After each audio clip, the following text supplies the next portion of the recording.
comment tu as pu relever les points bloquants pour ton référencement au tout départ en utilisant Cocolize? Alors, l'onglet page, il est génial parce que déjà, rien qu'au niveau de l'exploration, quand vous avez des pages avec des problèmes de redirection en boucle, quand vous avez des, parce qu'on parle toujours des trois piliers SEO, hein, si ton site est pourri techniquement, tu feras jamais rien. Si t'as pas de contenu, ça va pas, et si t'as pas de réputation, bah, tu auras du mal. Mais en attendant, il faut que techniquement, tu t'en sortes. Bon, bah, moi, c'est pas compliqué. Je suis allé là et dans exploration déjà, et je regardais que j'ai pas de problème. Et d'ailleurs, c'est intéressant puisque j'ai installé un nouveau plugin qui m'a rajouté des petits soucis d'exploration en me rajoutant plein de pages qui sont pas HTML. Donc ça, je l'ai vu en faisant la moulinette sur page. Et donc, je vais regarder, me renseigner, voir à quoi ça correspond. A priori, c'est l'API de WordPress, puisque c'est un petit WooCommerce.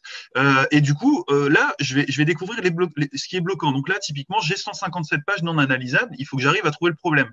Ensuite, je vais regarder, est-ce que certaines pages qui sont remontées ne sont pas des problèmes. Par exemple, des canoniques, c'est fait exprès. Pourquoi? Parce que je travaille sur une autre page que je veux mettre en avant. Donc ça, c'est pas forcément un problème.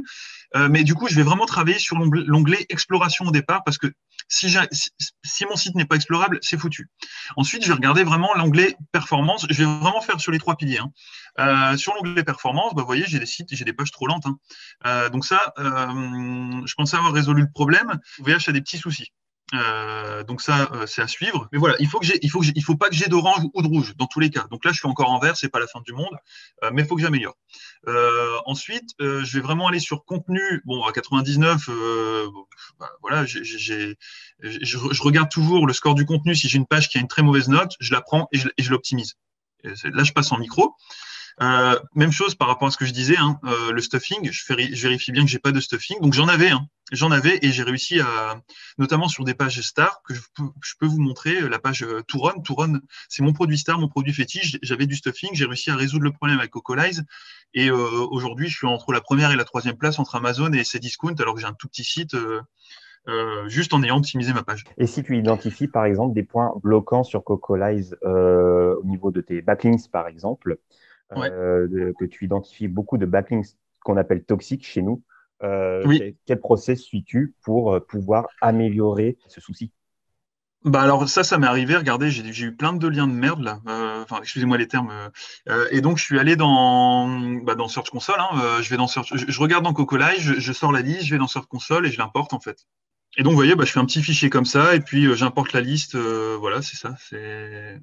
C'est ça. Donc je fais ça dans Search Console et en fait, ce qu'il y a de bien, c'est qu'avec Cocolize, je gagne plein de temps en fait parce que déjà en fait, ce qu'il y a d'intéressant, c'est que Cocolize ressort des liens que Google ne trouve pas.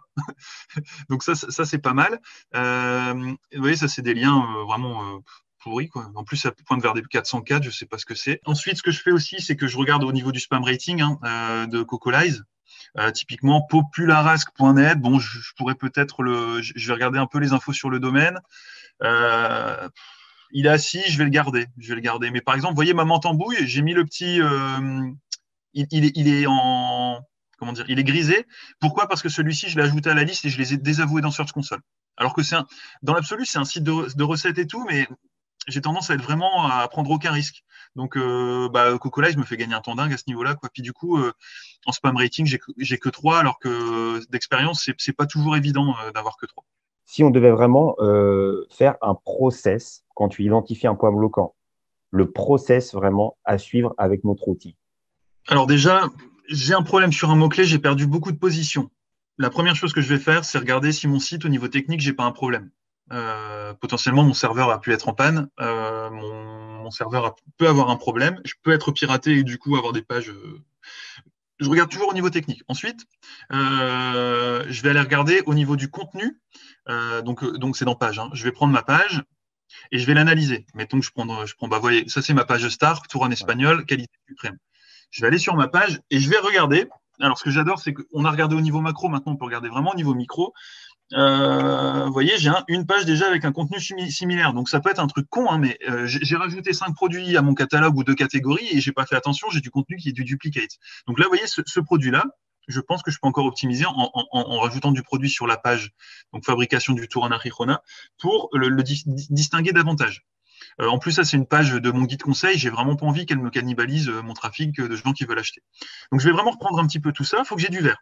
titre de la page, métadescription, mots-clés, titre du contenu, la rapidité du serveur, donc ça c'est un problème qu'on a vu tout à l'heure. Donc je vais vraiment regarder ça au global. Si je vois qu'ici il n'y a pas de problème, ce que je vais faire aussi, c'est que je vais aller dans mes mots-clés et je vais regarder un petit peu ce que font mes concurrents.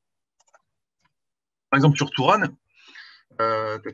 ici Touron, et je vais aller regarder s'il y a des gros changements de position, s'il y a des grosses évolutions. Là, vous voyez, typiquement, il n'y a pas beaucoup de changements. Le concurrent a perdu une place, le concurrent en a perdu 25. Et ce qui est intéressant aussi, c'est de me comparer par rapport à mes concurrents. Vous voyez, là, donc lui, il a une réputation de 21, moi, je suis à 19. Et je vais vraiment regarder s'il y a des évolutions majeures. Et ensuite, une fois que j'ai fait ça, je vais vraiment aller regarder dans rédaction pour optimiser ma page. Bon, là, ma page, elle est déjà bien optimisée, donc je ne le fais pas. Mais sinon, je vais dans rédaction, je vais prendre l'exemple que j'avais fait avec le polvoron. Hop, je vais regarder au niveau sémantique ce qui va pas, si j'ai un champ lexical optimisé, si mes titres sont bien, je vais valider ça. Et puis, si je dois rédiger, bah, ça va énormément m'aider avec les cocons thématiques, etc. Je vais enrichir ma page, valider que j'arrive à une bonne note ici. Et ensuite, bah, c'est con à dire, mais sans réputation, on n'est rien. Je vais aller dans lien, opportunité. Et la même chose, alors sans doute qu'il y a des gens qui vont aller plus vite que moi, mais moi je vais vraiment aller regarder, je vais essayer de voir un ratio de qualité défaut en termes de DI SR, en gros le SR le plus bas, le DI le plus haut, et je vais aller, vous voyez, mes gourmandises par exemple, là alors on va être sur de la charcuterie, mais potentiellement je pourrais trouver sur mes gourmandises un lien qui va me parler de Paul Warren. Et donc je vais avoir un petit travail de fourmi pour aller chercher sur les domaines des concurrents, des liens que je pourrais trouver. Et à partir de là, bah, je vais adapter ma stratégie. Soit ça va être une réaction à un article. Alors attention, hein, quand je mets une réaction, je mets pas un lien vers mon site, je raconte vraiment mon histoire et j'apporte vraiment quelque chose. J'essaie de faire un lien un commentaire qui soit vraiment enrichissant pour tout le monde. Soit je vais même les contacter pour leur proposer de leur envoyer un petit Touron pour qu'ils goûtent et qu'ils en parlent. Ou un Paul Boran. Et là, normalement, je vais faire tout ça, je vais attendre quelques temps, et si tout va bien, et ça va toujours bien, quelques temps plus tard, quand je regarde le mot-clé, je vais avoir gagné X position, quoi.